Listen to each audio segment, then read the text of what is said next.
welcome to Excerpts of Enlightenment 37 from the picturesque town of Olden, Norway. Thoughtful transparency is the true trail towards trustworthiness. Remember that trust-building activity that was so popular, where one person would just stand there with their back to the other and fall backwards, trusting that the other person would catch them.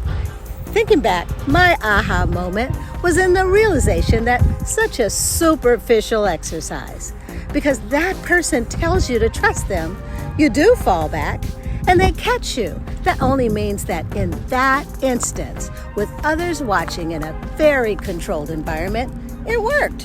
Of course it did. But we all realize that the realities of establishing trust go so much further than one controlled situation.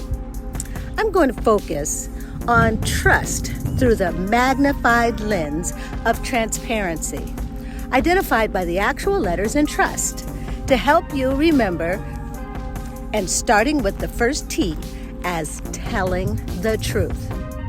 There are quite a few meanings of transparency, depending if we're being quite literal, able to see through, or inferred, easy to perceive or detect. So I beg the question, if someone just tells you their intentions, does that make them totally transparent? Their intentions may sound simple on the surface, but are they open to scrutiny? The truth always holds up to scrutiny.